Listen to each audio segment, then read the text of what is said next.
This is a production of WKNO Memphis. Production funding for Behind the Headlines is made possible in part by the WKNO Production Fund, the WKNO Endowment Fund, and by viewers like you. Thank you. The city has a budget fight, and also Mississippi has an election runoff. All that and more coming up on Behind the Headlines.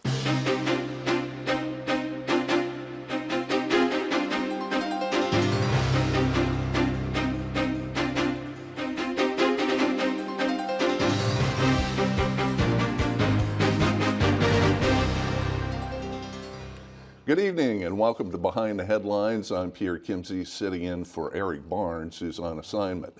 Joining us on the roundtable this week is Jackson Baker of the Memphis Flyer. Welcome. Andrew Douglas, Action 5 News, and Les Smith, Fox 13 News. Well, the big story this week was the fact that the Memphis City Council promised a long time ago that when it came to matters of budget that they would not kick the can down the road. Les, what happened this week? They kicked it down the road even further by 2 weeks, and it's getting close. These are some major issues that are involved here. We're talking about redoing the entire retirement system. You're talking about the pension plan. You're talking about some vital issues that will shape the financial picture of this city for a long, long time to come. You know, as we found out earlier, like late last year, there was an estimated $800 million in terms of being short in terms of funding the pension for city employees. That number has since been cut down because we've had the battle of the dueling actuaries. Each side has brought in from the Wharton administration, they had their own actuary. Then the city council went out and got an independent actuary. And then of course the unions have their own actuaries. And somewhere along the line, I guess it's now hinged around $500 million or so. I think that's what Wharton announced, that basically he has decided that's how much we owe. But the fact is we still owe it. And how we're going to pay it is what's being decided here, and how we go on into the future. There's 3 ordinances that basically have to be passed in order to kind of set the future. I've heard it discussed here ad nauseum, so I'll just say, yeah, there's 3 of them. We got to do it, and we got to get it done. If we don't get it done, it's going to mean that we're going to have to make up $23 million difference this year. Where would you get that from if you don't make the cuts that are necessary to get this on board? And I think you have to do this because the city of Memphis, like most cities in America, has a pension plan problem. And so there needs some sort of reform. And I know that they touched on healthcare reform. They touched on the pension, the DROP program. So these are issues that eventually, I think all would agree, have to be reformed somehow, whether it's 401k, revisions to the healthcare system, whatever it takes. On top of that, the tax issue has to be addressed, and maybe perhaps that's down the line. You know, you've seen the studies, many of us have seen the studies, where you take a building in East Memphis and then you take a building in Nashville, and clearly the tax burden in East Memphis is far greater than the one in Nashville. So there's a lot of issues that the city of Memphis has on its plate. You know, it occurs to me the government is still lagging behind business. Business has made that transition from what is called defined benefits to defined contribution pension plans. And the city's trying desperately to get there, but there's a whole lot of resistance to it still. The major problem here is the division of distrust that all 3 of these particular parties have here. And I don't think it was more evident than a statement by Janice Fullilove that she made during the Budget Committee hearing this past Tuesday, in which she came up with some story about how she had talked with a guy who's a retiree who told her that a gentleman had committed suicide because of a Wharton proposal, and he wanted to keep his wife from still having her benefits. That story proved to be just that. It was a story. There was no credence to it. There was nothing to it. George Little went ballistic. He went upstairs to go check and make sure, the CAO, of course.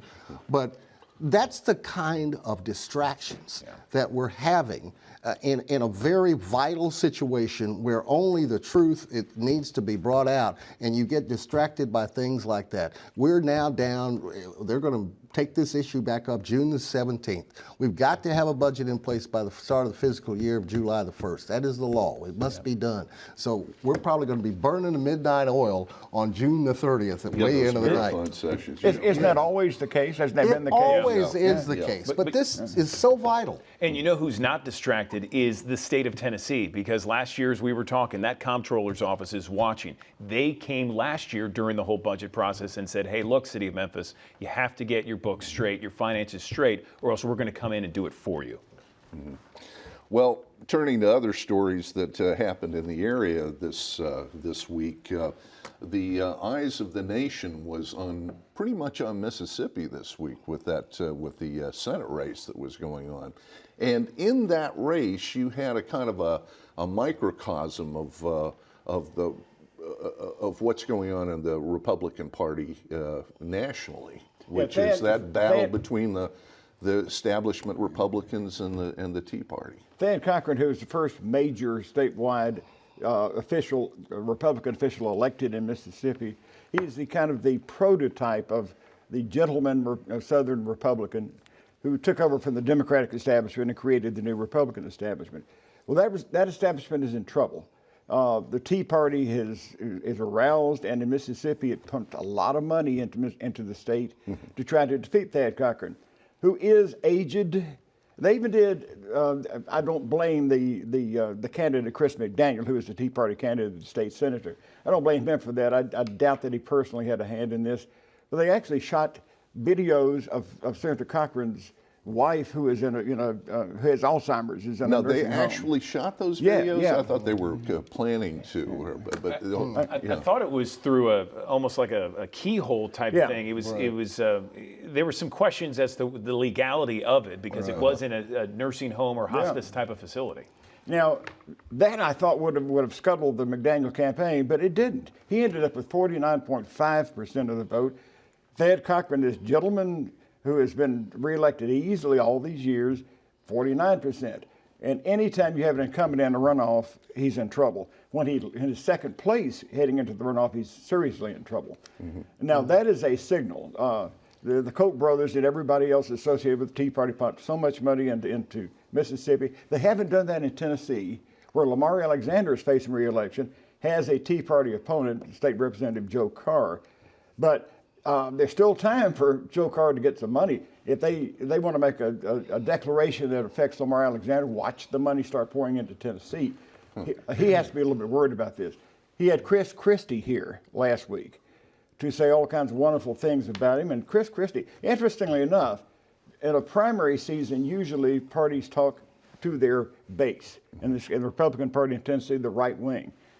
Chris Christie talked to the center. We need to make connections with the Democrats and independents. Lamar Alexander talked that way. We need to make connections with the Democrats and independents. I think that's an opening for Joe Carr, the Tea Party candidate, to have at him. I think he's already having at him. Let me go back to the Thad Cochran thing. Yeah. $12 million spent, estimated between the two of them in terms of the amount of ad money they put into it. Outside, a lot of it outside. Yeah. The one ad I thought that was really effective by the McDaniel people was the ad about 41 years. How long? That's how long Thad Cochran has been in the U.S. Senate, 41 years. Would 6 more years make a difference? If you haven't done it in 41 years and helped your state do this or do that, how are 6 more years going to help you? And it also resonated because of the situation with his wife. That you think maybe as a family man, Thad Cochran is well into his middle 80s or middle 70s, up close to 76, 80, I think. 76, whatever, that he may want to take his remaining years in life in general and be with his wife and the family and all that. That's what ran through your head with that particular spot. So you think that nefarious scheme backfired? I mean, exposing it backfired. I think it did, in the fact that Cochran didn't really come out emotionally himself. I think he made a statement. But I would have been out there jumping. This is my wife that you're doing this to. This is you. But it never came. But he didn't do anything, and so that played into McDaniel's whole campaign. He's not doing anything. Whether he's here, whether he's talking about his wife's care, or whether he's in Washington, he's not doing anything. He's 76 years old. A lot of people think they need newer, younger folks.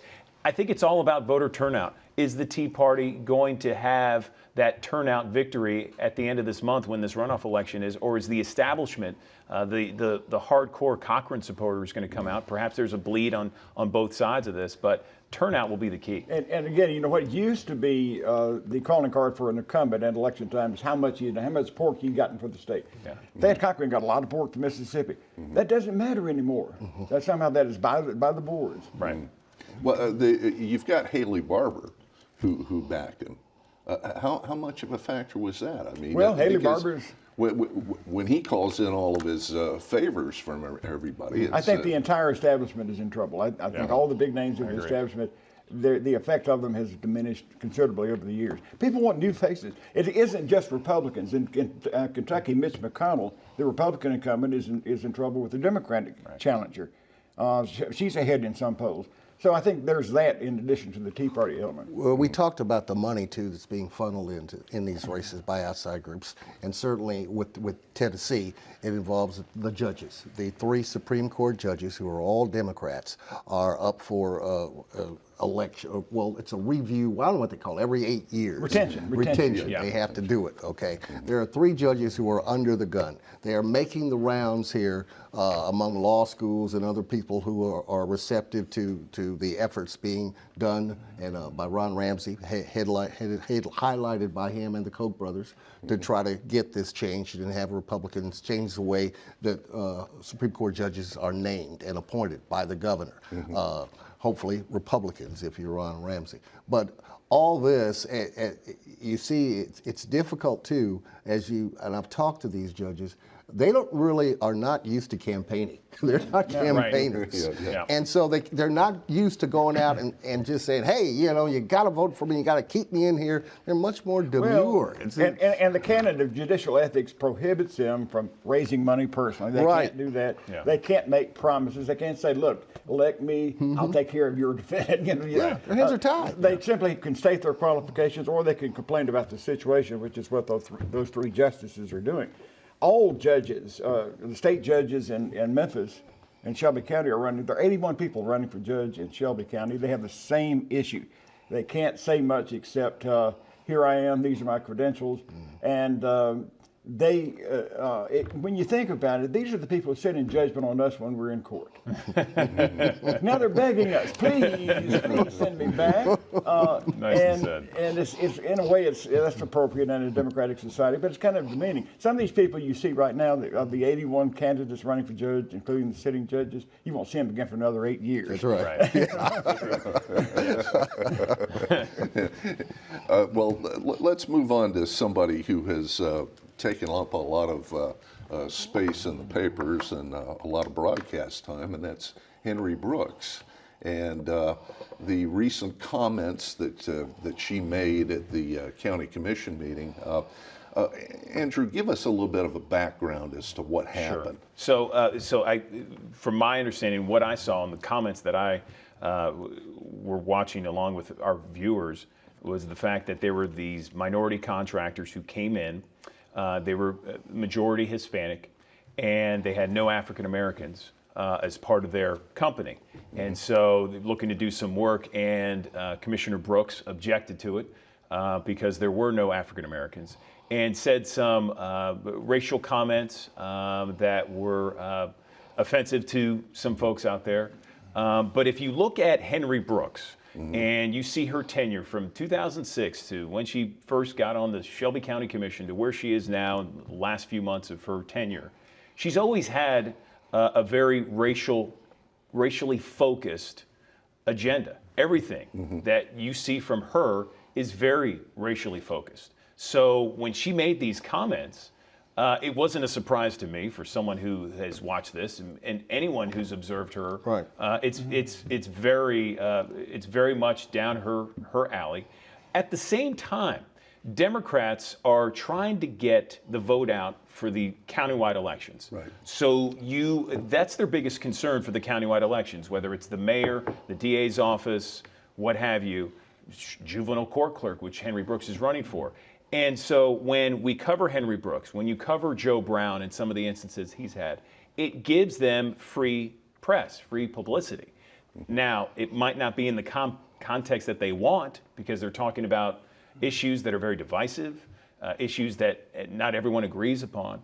But it does get the message out that there is an election, that there's voters, that there are candidates here, and that's the biggest concern right now for Democrats. Well, look, Henry Brooks is famous for an abrasive personality, first of all. She considers herself to be the chief spokesperson for the African American community in Yes. Shelby County.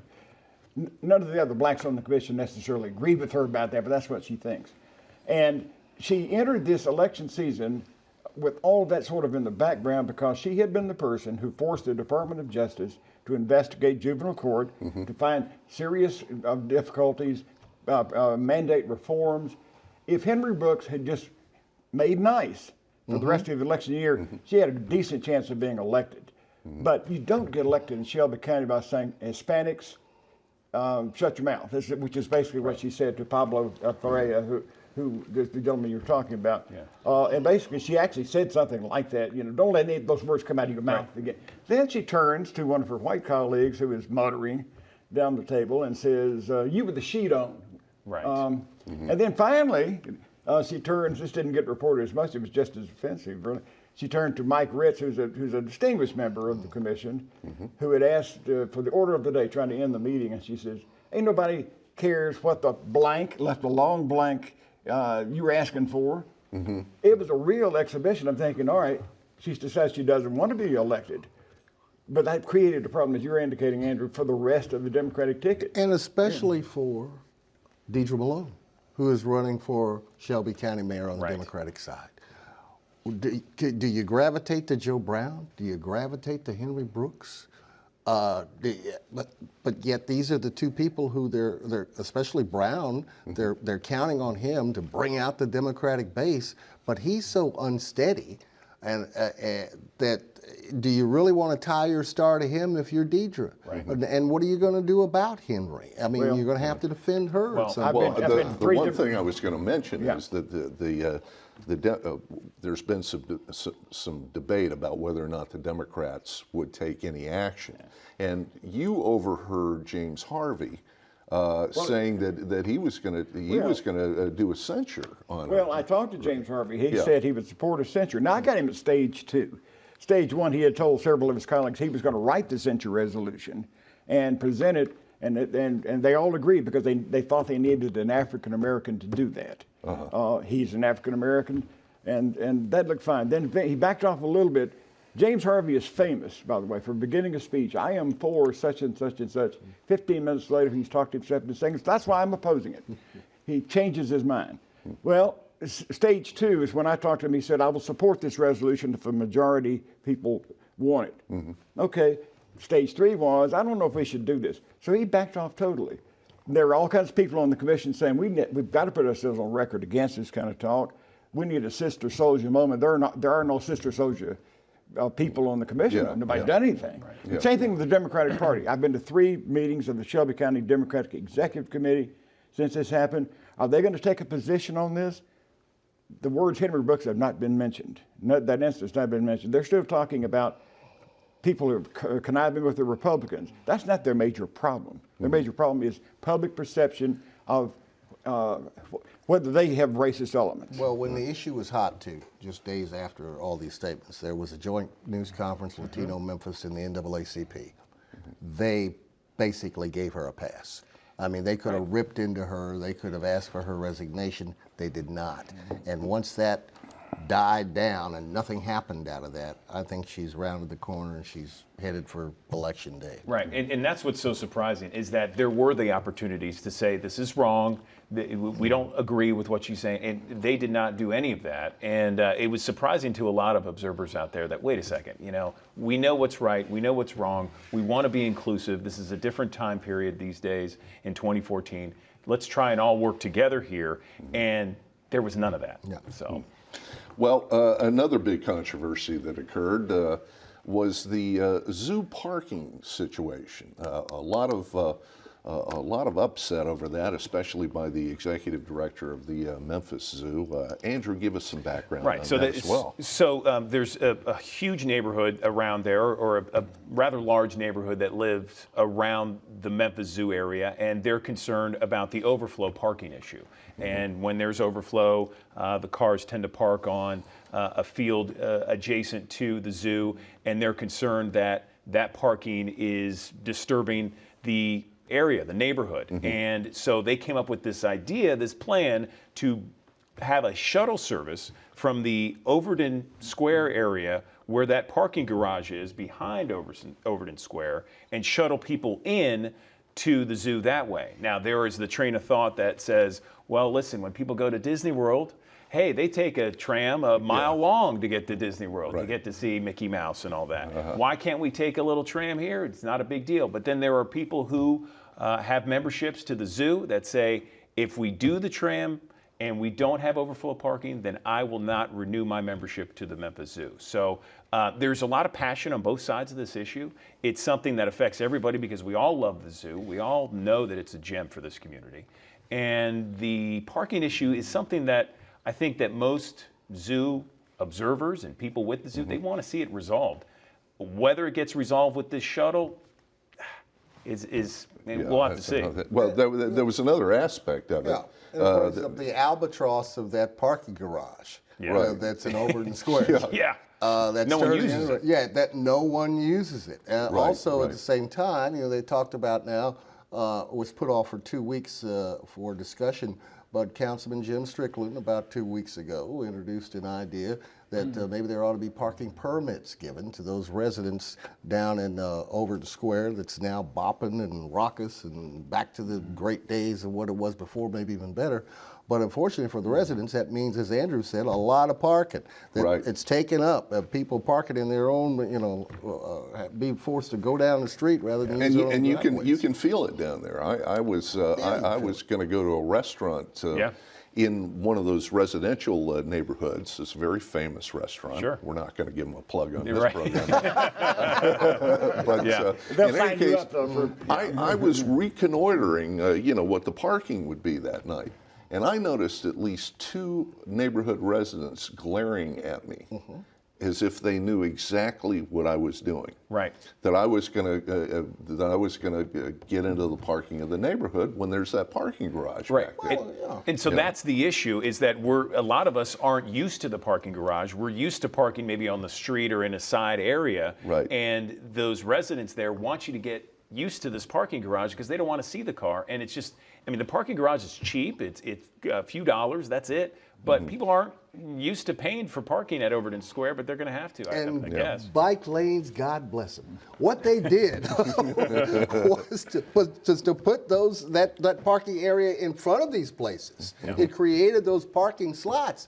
And we're not going to give them up as mid-towners. We're going to use them. We're going to fill them up. Right. And, okay, if we can't find anything else, maybe we'll go over to the parking garage. Right. All this is in the setting of the old forest, too. There you go. But going back to the zoo story for just 1 minute, there was an area there where people who went to the zoo would park on the lawn there that was technically, I think, connected with the park. Yeah. And there was a organization called Get Off Our Lawn that began to get involved. They had protests, things like that, and it led to kind of an angry reaction from the head of the zoo. Yeah, and then this little flap with Mayor Warden, which goes to show you, and it pops its ugly heads up every once in a while, that sometimes the Warden administration doesn't communicate very well. It has a hard time just in simple conversation with different people. This is what we're going to do in advance, telling them that in advance. But instead, it just kind of pops up. There's this flack. Oh, you didn't tell me this. You pulled the rug out from under me, or literally the grass out from under the zoo over there. And then they issue a statement against it. Wharton gets upset. He thinks it's a personal attack. This is the kind of stuff that the Warden administration has to work on.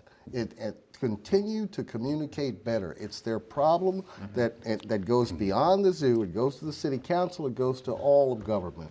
We come to that time in the program that we call the sidebar, which are stories that maybe got underreported this week or stories that are about to break wide. Les, I'm going to start with you. We don't normally talk about crime on this show, but yesterday, and as I say yesterday, it was on Thursday. 14-year-old Jonathan Ray, as an adult at the age of 14, or considered an adult, I guess, by the court system. He had killed his mother in 2013, started a fire in the home, murdered his mother, settled for a 25-year prison sentence, also 15 years for aggravated arson that runs concurrently. This was a sad case. This is a young boy at 15 who will not get out of prison until he is in middle age. But it's symbolic of the problems that these types of crimes committed by young people, what they pose to the judicial system in Shelby County and across the country. When does a boy become a man? And the heinousness of the crime, what does he get for that? It's something that's going to have to be talked about. It's going to have to be addressed judicially at some point, because every one of these cases poses so much of a conundrum as to what to do about these kids. In the 30 seconds left, Andrew. Yeah, this week is when the municipal school districts got their buildings. And so they're now on the clock. They're on the clock to get everything organized, everything settled between the teachers, the principals, the classrooms, all set for August 4th. They're on the clock. Let's see if they can make it happen. Okay, I want to thank everybody at the round table for joining us, and I want to thank you for tuning in. Join us again next week.